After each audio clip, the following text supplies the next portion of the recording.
అందరికీ నమస్కారం. నా పేరు కృష్ణ. సో నేను ఏపీఎస్పీ కానిస్టేబుల్ని.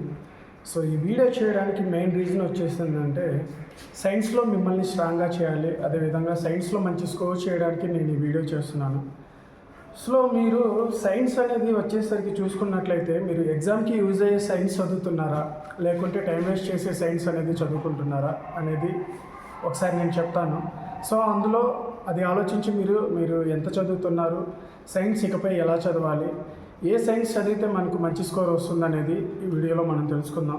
సో మనకు వచ్చేసి ఫస్ట్గా ఫిజిక్స్, కెమిస్ట్రీ అనేది, ఆ తర్వాత వచ్చేసి బయాలజీ, మొత్తం ఈ మూడు కలుపుకొని ఎస్ఐ మెయిన్స్లో మనకు 40 క్వశ్చన్స్ అనేది రావడం జరుగుతుందండి, ఇంక్లూడింగ్ కరెంట్ అఫైర్స్ కలుపుకుంటే. ఓన్లీ సైన్స్ గురించి మాట్లాడుతున్నాను నేను. సో మనకు వచ్చేసి చాలామంది జనరల్ సైన్స్ చదువుతారనమాట. అంటే హ్యూమన్ బాడీ ఒక్కటే చదువుకొని నాకు మొత్తం బయాలజీ వచ్చిందని అనుకుంటారు. కానీ మనకు వచ్చేసి హ్యూమన్ బాడీ ఒకటి ఉంటుంది, ఆ తర్వాత వచ్చేసి ఈ జంతు వర్గీకరణ అనేది ఒకటి ఉంటుంది, ఆ తర్వాత వచ్చేసి బాటనీ ఉంటుంది. సో మొక్కలు ఉంటుంది, జంతువుల వర్గీకరణ ఉంటుంది, మానవ శరీర ధర్మశాస్త్రం అనేది ఉంటుంది. కానీ మానవ శరీర ధర్మశాస్త్రం నుంచి 20 to 30% మాత్రమే మనకు క్వశ్చన్స్ అనేది కవర్ అవుతున్నాయి. సో రిమైనింగ్ 70% చూసుకుంటున్నట్లయితే మనకు జంతువుల వర్గీకరణ, అదేవిధంగా వచ్చేసి మనకు మొక్కల వర్గీకరణ గురించి ఎక్కువ స్కోర్ అనేది రావడం జరుగుతుంది. సో పాలిటీ, జాగ్రఫీ, హిస్టరీ అనేది చదివితే గుర్తుండిపోయే సబ్జెక్ట్స్.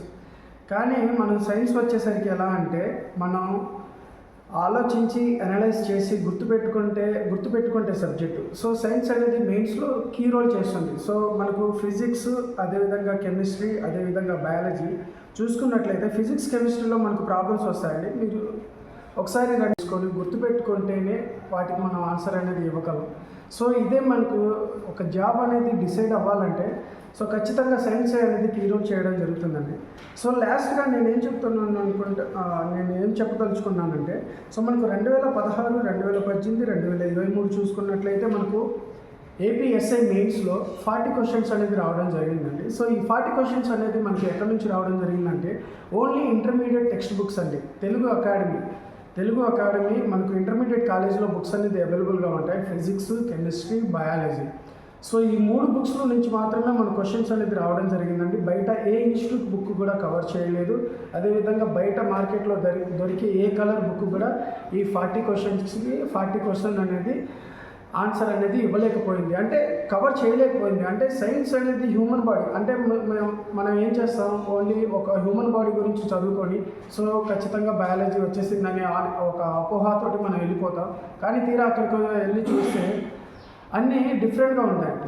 జంతు వర్గీకరణ నుంచే ఒక 10 క్వశ్చన్స్ అనేది రావడం జరిగింది, ఆ తర్వాత మొక్కల నుంచి ఒక 7 క్వశ్చన్స్ అనేది రావడం జరిగింది. సో ఇలా చూసుకున్నట్లయితే 100కి 100% అనేది మార్కెట్లో ఏ బుక్ కూడా మనకు సైన్స్ అనేది కవర్ చేయడం జరగదు. ఓన్లీ ఇంటర్మీడియట్ టెక్స్ట్ బుక్స్ మాత్రమే కవర్ చేయడం జరుగుతుంది.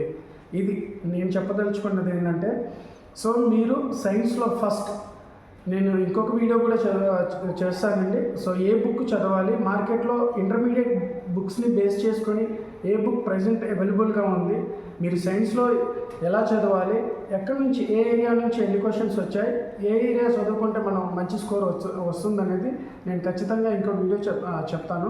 సో ఫస్ట్ నేను ఈ వీడియోలో చెప్పదలుచుకున్నది మళ్ళీ ఇంకోసారి రిపీట్ చేస్తున్నానండి. సో ఇంటర్మీడియట్ బుక్స్లో నుంచి మాత్రమే క్వశ్చన్స్ అనేది రావడం జరిగింది. అదేవిధంగా మీరు ఫిజిక్స్, కెమిస్ట్రీ, బయాలజీ అనేది కాకుండా ముందు సైన్స్కి ప్రయారిటీ ఇవ్వండి. సో మంచి స్కోర్ అనేది రావడం జరుగుతుందండి.